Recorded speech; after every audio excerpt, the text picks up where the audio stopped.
Hey, it's Mike Hambright with Flipner.com. Welcome back for another exciting expert interview where I interview successful real estate investing experts and entrepreneurs in our industry to help you learn and grow. Today, I'm joined by Steve Cook. Many of you probably recognize Steve as the author of the book Lifeonaire, which has spurred a huge movement towards living an abundant life and not necessarily focusing on, the stuff that many of us measure our success with, especially if you have to go into debt to get it.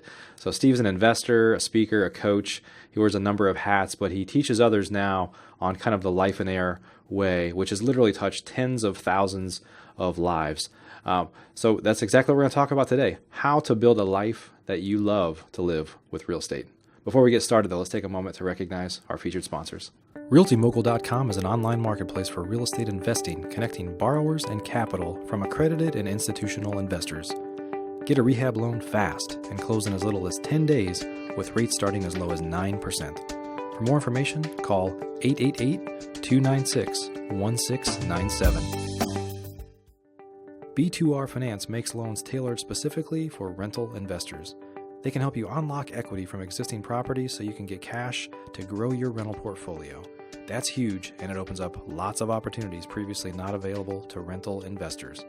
Need a loan? Call 855-819-4412 or visit b2rfinance.com today. National Real Estate Insurance Group is the nation's leading provider of insurance to the residential real estate investor market. From individual properties to large-scale investors, National Real Estate Insurance Group is ready to serve you. We'd also like to thank Crestar Funding, Mid-Atlantic IRA, and Renters Warehouse. Please note, the views and opinions expressed by the individuals in this program do not necessarily reflect those of FlipNerd.com or any of its partners, advertisers, or affiliates. Please consult professionals before making any investment or tax decisions, as real estate investing can be risky. Hey, Steve, welcome to the show. Hey, Mike. Thanks for having me. Yeah, thanks for being on. As we talked about beforehand, I've had a number of your kind of students and followers of the Lifeonaire way on the show, but we're happy to have you here with us today. Well, I am so glad to be here. Thankful that you're giving me the opportunity to be able to share a little bit of the message.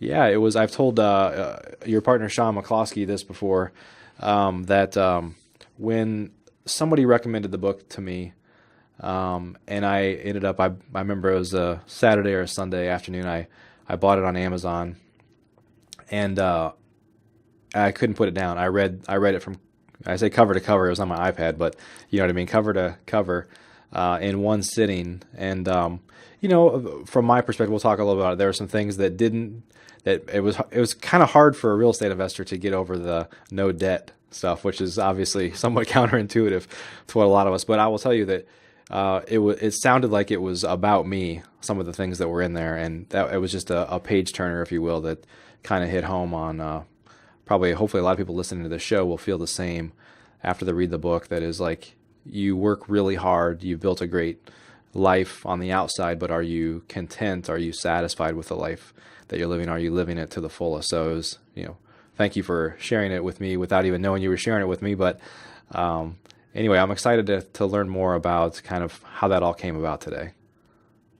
Well, I'll just tell you, I as a real estate investor got started in 1998. My goal as a real estate investor was to just become the biggest investor that I could be. I wanted to do the most deals I could, make the most money that I could, and I was doing that. I had done 105 flips in just my first 2 years in the business, and at that time, many people had started coming to me and saying, Steve, we want to learn what you're doing. And they started asking me questions. People were flying in from all over the country, buying me dinner, buying me lunch. And I started realizing I started spending more time in restaurants answering people's questions over dinners and lunches, that I needed to do something else to alleviate all of that demand on me to answer all these questions. So I wrote a book.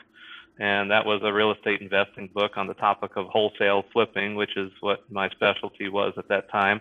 Yeah. And I thought that I would write this book, I would answer everybody's questions, I wouldn't have to answer any more questions. And that was the exact opposite effect of what I was hoping for. Instead, the book started selling like crazy. People started asking me more questions. And I got very involved in the teaching world, which I had never had any intentions of doing. And I, along with many of my students, I just kept becoming more and more successful on the outside. I was doing a whole lot, and I had received counsel from people on how to build my business and how to do it the right way. And I went from zero in assets to about $7 million in assets in only 3 years. And so I was doing everything the right way. It was, following all the rules, doing everything exactly as I was supposed to do. And while this was taking place, I was watching a number of my students, particularly my most successful students, and I started seeing something that I didn't like. I started seeing their families falling apart. I started seeing their marriages being compromised and falling apart. And that's not what was supposed to happen. They were supposed to become successful, and all of that was supposed to get better. Right. And instead, what was taking place was that they were becoming so focused on their business and their success that they were forgetting about the things that were most important, the reason why they said they wanted to be successful in the first place.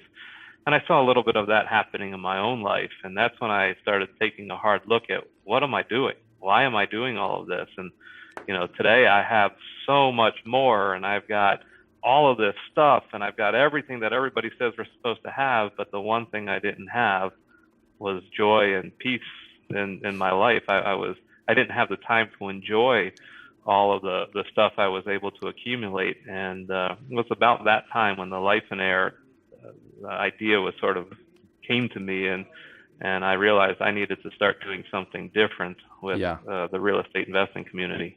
I think that's a really common thing that happens with people. Either they're working so hard that they can justify life not living a fulfilling life because they're trying to build something.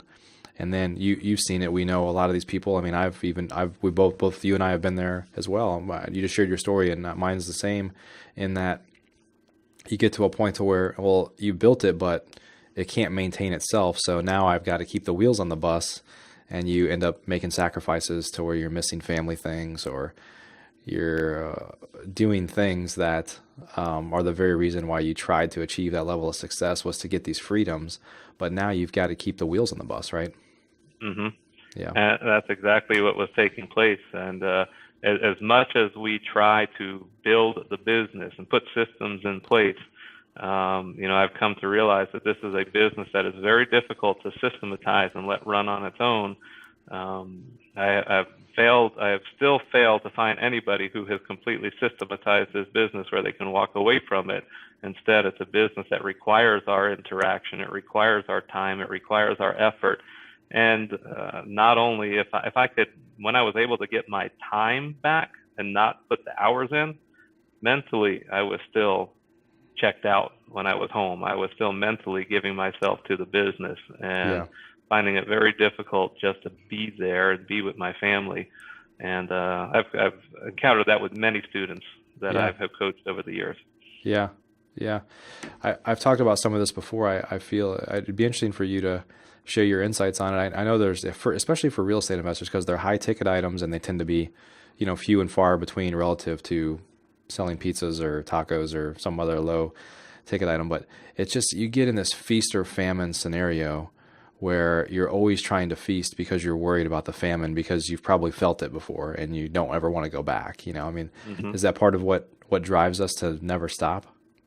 Oh, there's no question about it. I shared before you and I had this interview, we talked a little bit about me going to Guatemala on mission trips. And one of the things that I've shared with people there is that the people in Guatemala, they work today for today's meal.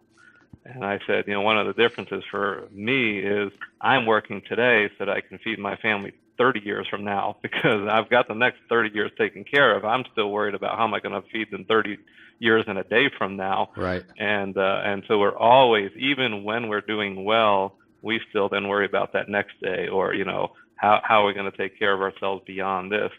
And and when you've experienced that famine, you don't ever want to go back there again. And so we sort of want to set ourselves up to where we never have to worry about it again.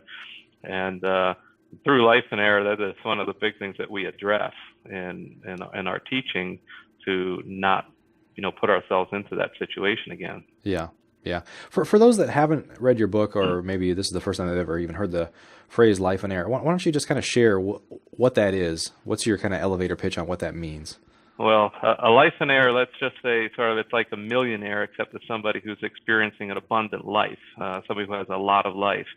And through Lifeonaire, we teach people how to design their businesses in such a way that their business serves their life, where most of us are taught to go build a business, build it, make it successful, and then live and experience life in the time that's left, if any. We say, no, we're going to design our lives first. We're going to live and we're going to experience life, and we're going to fit our business into the time that's left. And it forces us to take a completely different approach at the way that we look at our business. When you come to realize that if you're going to build a business that's going to serve your life and it needs to provide for you, and you only have 15 hours a week to work, well, you'll build your business differently than if you're willing to give 40 or 50, 60 or 70 hours a week to it. And so we take a little bit of a different approach, and we actually design our lives first, come up with a life plan, and then we design the business to suit that lifestyle. And subtle difference for what most people are doing, but it makes all the difference in the world. Yeah, yeah. And maybe talk a little bit about just the influence that our parents or grandparents or I grew up in a very blue collar family that you just work hard, and you have this kind of 40, 50, 60 hour mentality. And I work that much and more now, but I know that it's hard for people to break free from, you start to feel like I'm doing something wrong if I'm not filling up the work day. Of course, a lot of real estate investors are trying to escape that, but we still kind of fall into that trap of maybe some level of guilt that you're not working during the work day. The guilt is something that so many people struggle with, trying to, as they try to cut back, they feel guilty. I'll tell you what, you'll get over the guilt in a short period of time once you start doing it. It takes about 4 weeks, and after that, you don't want to go back to work. But the way that we've been conditioned since we were little kids that the way to prosper is to work hard and keep on working, keep making more. In fact, just 2 nights ago, I was playing the board game Life with my son, and I hate playing that game, but now I use it as a lesson with him. And I use this quite frequently as an example when I'm teaching. The board game Life, the winner of the game is the person who accumulates the most wealth. And we start playing that with our children at a very young age, and we're teaching them that in order to win at the game of life, we need to accumulate the most. We need to make the most. We need to go get the best job. And, in fact, the major decisions, almost every major decision that we're faced with throughout our lives, even as soon as we're coming out of high school or even before we're even graduating, we're faced with, okay, am I going to go to college or not? And the reason why we would go to college is so we could get a better job, so we can make more money. And, we're conditioned with that just as children. Yeah. And every decision that we make is based off of how much money is it going to make us? How much money is going to make us? And with Lifeonaire, we say, look, we got to stop playing that game. We need to change the rules of the game, and we need to decide what the winner of the game is going to be. And how different would the game of life be if the winner of the game was the person who had the best life experiences? Would we make different decisions on a day-to-day basis? Mm-hmm. Or what if the winner of the game was the person who gave the most away? Would we make different decisions? But by default, everyone just falls into what I call the distorted American dream. Just wealth and accumulation, getting the house with a picket fence, 2.5 kids, their SUVs, their college education, their retirement account. And no one even getting to, is that what I really want? And it's just that's into people. And so the moment they come out of school, they're right on that track, and that's what they're pursuing. And, sadly, 5, 10 years in, many people are waking up one day and saying, okay, what happened to life? When am I supposed to start enjoying this? Right. And that's because they're pursuing somebody else's vision for their life, not their own. Yeah, yeah. And just to clarify, I know that you also don't advocate to not have nice things and not do nice things. Kind of separate the difference between the Lifeonaire message and those that have a message of just go live somewhere where it's cheap and don't spend any money and live. I don't know how to. I don't even know what you call that, but just kind of talk about the difference between the mindset. Well, I can sum it up in one statement, and I basically just tell people there's absolutely nothing wrong with having nice things, but there's something wrong when nice things have you. Yeah. And, when those nice things own you and they control you, then there's a problem. Yeah. But if you have done it the right way and you're free, get all you want to have. But Yeah. that's and that I'm glad you brought that up, because a lot of people sometimes perceive that what we're sharing is a poverty type of mentality and living a life of poverty, and that is not what we advocate at all. I like money. I like nice things. I like making money, but I never want those things to own me again. At one point in my life, all of my stuff, all my beautiful stuff owned me, and that is what dictated what I did each and every day. Today, I decide what I do each and every day, and I still get to enjoy the nicer things in life. Yeah, and I know a big part of that from reading the book is the challenges with debt. And I know we'll come back to like real estate debt, which some people that's a controversial subject that I'm sure you face that every day because you're largely in the real estate space, and people think that there's a difference between good debt and bad debt. But let's just talk about just kind of the stranglehold that people tend to live with debt on their stuff, whether it's toys or cars or things like that. Kind of real estate aside, just some of the challenges, kind of some of the lessons that you've learned, some of the lessons you teach there. Well, I told you that I went from zero to over 7 million in assets in a little bit over 3 years, and I was having trouble sleeping at night. I was working all the time, and then there was one night when I realized how much debt I had also, and I was $4.5 million in debt at that time, and I was always worried about how am I going to pay this off, and trying to figure out fast ways to get rid of it, and how could I get this debt paid off quickly so that I could live life. And I didn't realize how much that debt controlled me. Every bit of my debt was what the world around us would consider to be good debt. But the fact of the matter is that debt controlled me. And so I share with people when we want to buy a house,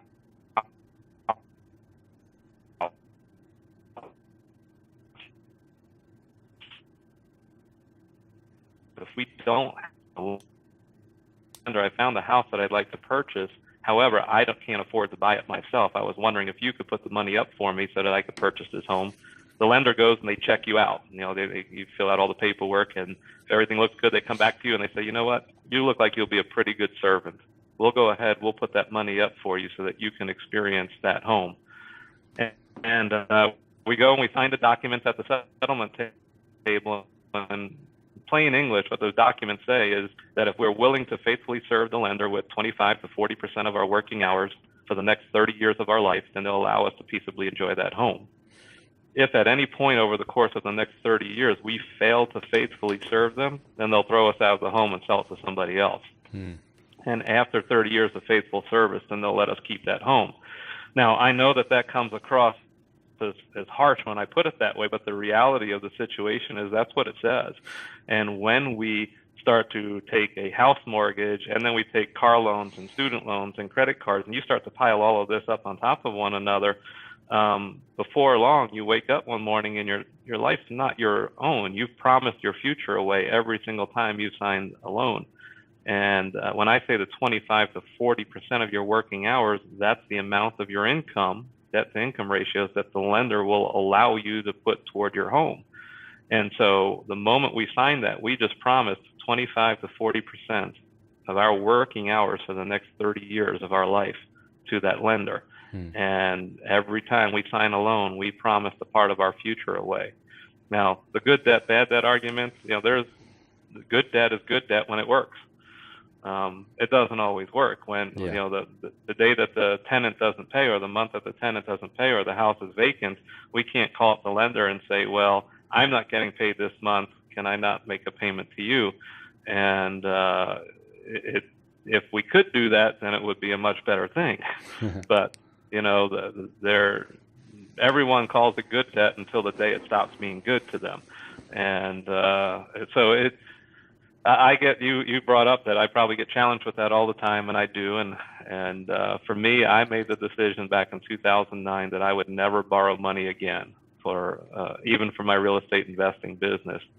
And we just had to get more creative. I've never had to make mortgage payments. 2010, it was January 2006. I said I'll never borrow again. October of 2009 is when I paid off the last of that debt, and so the $4.5 million in debt was gone, and we've been free ever since. So our rental portfolio today, we own it completely free and clear. We've built it creatively. I don't take the approach of many people think I just had a lot of cash, and that's not how I retired that debt, and that's not how I've acquired my rental portfolio. We've built it smart and creatively, but we are free. Our needs are very, very little today, and free and clear income that we have coming in far surpasses what our needs are today. So we're free. We can live a great life. That's fantastic. Well, share a little bit about the kind of from the mindset perspective of people getting to a point to where they're comfortable with, I guess there's, I'll just kind of give you some of my own personal kind of struggles is I feel, and maybe this comes with time. Whenever I have free space, I have more opportunities than I can handle. I think a lot of us are that way. You tend to, even if I found somebody to run my business, I don't have to do it anymore, and it's running itself, which doesn't typically work. I would probably start a new business or do something else with that time. I mean, how do you get comfortable with just kind of being and not worrying about, filling it up with more work and more ideas and more opportunities to make money and things like that? It starts out with having your own vision for your life and knowing what it is that you want out of your life. And when I coach people today, the first thing I want to know is, why are you doing this? What do you want? And the majority of people will tell me that they want more money, or they want to be able to retire sooner, or they want to be able to quit their job. But I say, no, what do you want your life to look like? And that's the first step. We go through the 4 stages of financial prosperity. And step 1 is developing your life vision. And we take people through a process of developing their life and their vision. That becomes the thing that guides you from here on out. For me today, it's much easier for me to say no to the opportunities that come my way, because the first thing I want to know with any opportunity that somebody presents to me is, how much of my time is it going to take? Is it going to help me to live the life that I want to live, or is it going to take away? And if it's going to take away from my life vision, then I have no interest in that opportunity. But if it's going to enhance the life that I want to live, then I'm going to do it.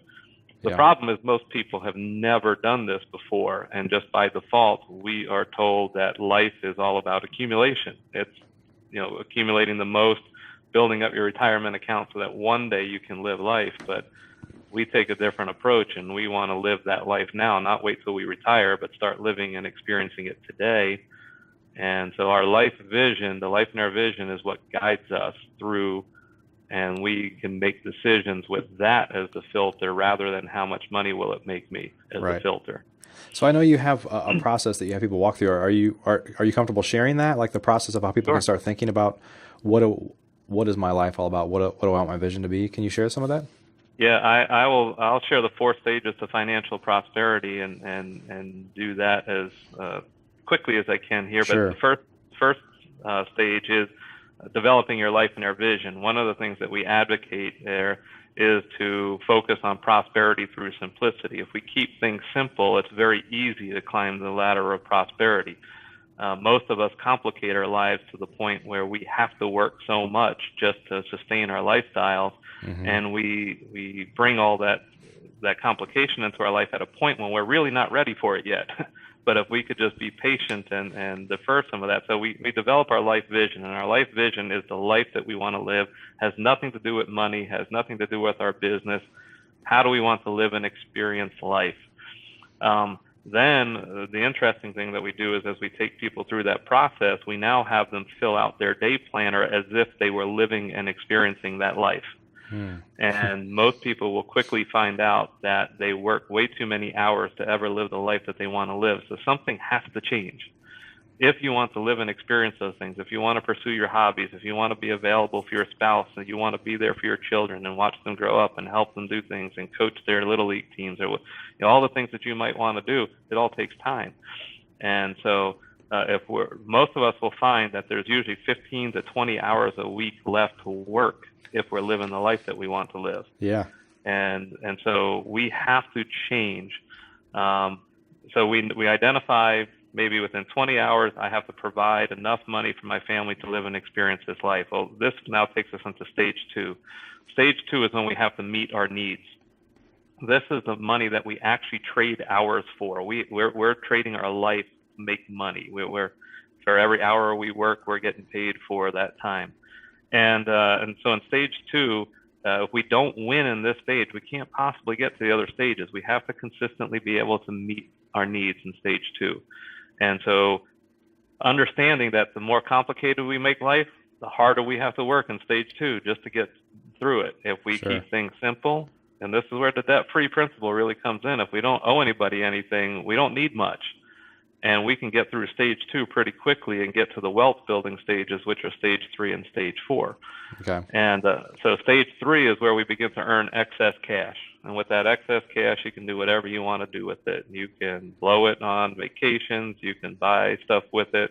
You can invest it. You can save it. You can pay down debt with it. The one thing that we advocate or that we encourage is not to have people use that money to increase their lifestyle. We don't want them to increase the lifestyle they're living, which would increase their needs in stage 2, therefore making them work more. Stage 3 is the excess cash. We recommend that you invest that into stage 4 into free and clear income producing assets. Whether you're putting that into businesses, real estate, whatever it might be, as long as you're putting that money to work for you, in time, that income that is coming in there will begin to replace the income that you work for in stage 2 and free you from having to work any longer. And it could be the simplest little things. It's getting disciplined to put a little bit of money to work. You don't have to have hundreds of thousands of dollars to be in stage 4. We have one guy who buys used musical instruments and then he rents them to high school students every year, and he just keeps adding more and more instruments each year to his portfolio. But it's a very simple thing, and it's generating a lot of income for him today in doing that. But he started off with $300 buying one instrument, and then puts that to use. And then over the course of the year, he buys a handful more instruments, and before long, he's got a pretty substantial income coming in while he is putting everything else in place in his life. But he has to work much fewer hours today because of those musical instruments that work for him. And so let's talk about, we've got how folks can learn more. Obviously, we'll add a link for Lifeonaire, and we'll add a link to pick up a book for those that are interested or don't have it yet. But I want you to talk about, you've really kind of spurred this movement to where there are people all over probably all over the world, but certainly all over the country that are trying to build the life of their dreams through the Lifeonaire kind of program, to the point to where there literally are several RIA Club, owners that are running clubs that are teaching these principles, and a number of other people. There's groups all over the country that are living this lifestyle and finding each other on Meetup or other ways as well. Kind of talk about how people can kind of get ingrained into the message that you're trying to teach and kind of learn more. Well, the very first thing, Mike, that we recommend is reading the book. It does a better job of explaining what the Lifeonaire message is than I can even do here in the interview. I spent 9 years writing that book before I was ready to let it go.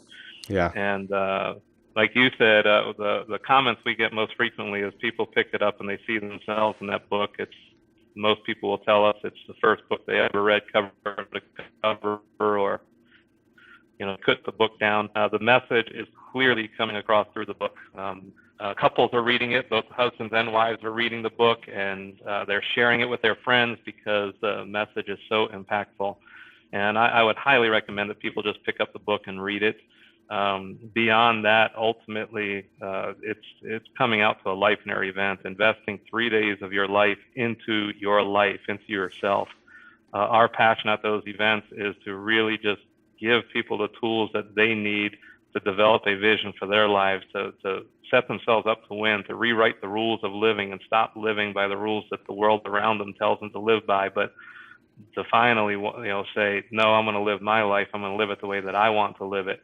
And so we're really encouraging people, come on out to those events. We'll help you to write your Lifeonaire vision at those events, and you'll walk out of there not only with a vision, but an action plan on how to make it happen and how to experience that life. And so that would be the two key things that I would highly recommend that people do. That's great. We'll add some links down below here for you. Now, Steve, I'm going to throw a curveball at you. You ready? Okay. All right. How do you, let's say as a business owner, how do you go down this path of trying to build the life that you want? And let's say you're in a situation where you have employees that you want that for them as well, but you have work that needs to get done. Mm-hmm. I do that for my employees. I refuse to live my lifestyle on their backs. Yep. And so the maximum amount of time that I will let any of my employees work for me is 25 hours a week. And our goal is for them to all receive full-time salaries for part-time hours. Now, people sit there and say, well, there's just no way it could get done. You can't make that happen. And I will challenge everyone that most everybody who sits in an office for 40, 50, or 60 hours a week, they're not working 40, 50, 60 hours a week, or they're just there for that much time. Their productive time might be 15 to 20 hours a week. And the reality is this: as an employer, if I were to, if I had a full staff of people who work 40 hours a week, if I walked in one Monday morning and I said, okay, listen, I have a deal for everyone. If you get all your work done by tomorrow, I'll let you take off the rest of the week and I'll pay you for the full week. Well, by Tuesday afternoon, every single person in there would have their work done, and they would all take off the rest of the week and get their full pay. Yeah. Every one of us can be more efficient than what we are. We can be more productive than what we are. And most of us will do it in a heartbeat when a 3 or 4 day weekend is coming up and we're going to leave the office on Thursday and we're not going to be in Friday. We'll get all of our work done by Thursday so that we can enjoy our 3 day weekend. Yeah. We live our lives that way, knowing that if I don't get my work done in 15 hours, I can't live the life that I want to live. And so we encourage our employees to do the same thing. Our employees all have to come up with their vision, and I'm the first one to send them home if I feel like they're working too long. Yeah. And they're all getting pretty good at it now. So I'm the only one in the office today because of this interview. No one else has been in the office today. Wow. And they'll come on in when the work needs to be done. And our one rule is, as long as your job is getting done, I don't care how many hours you work. I want you to get so good at it that you can do it in an hour a week, and you'll still get paid your full-time salary. Yeah, that's incredible. Well, Steve, thanks so much for sharing your story with us today. And it's a powerful message. I'd encourage anybody listening to this or watching to pick up the book. We'll add a link down below. But whether you agree with everything that's in the book or not, like I said, there's some controversial things on kind of debt, and it's counterintuitive to the way a lot of us, a lot of real estate investors are kind of taught. But the message is awesome in that, you know, a lot of us that are probably listening to this work really hard, and to constantly question why you're working so hard, and are you getting what you want? Kind of like you said, does your job or your business own you, or do you own it? And I think it's an important message, and it's an important thing for everybody listening to this to think about frequently, for sure. Well, thank you, Mike. I appreciate you having me on the show. Thanks, Steve. Have a great day, and please stay in touch. Okay. All righty. Have a great day, everyone. Are you a member of FlipNerd.com, the most robust real estate investing platform in existence, where you can find off-market wholesale deals and great vendors literally in your market? You can get access to advice from experts and learn about local clubs and events right in your backyard. If not, please visit FlipNerd.com and register for a free account. You can register in less than a minute. It's pretty much the coolest site that's ever existed in the real estate investing industry, so get on over to FlipNerd.com.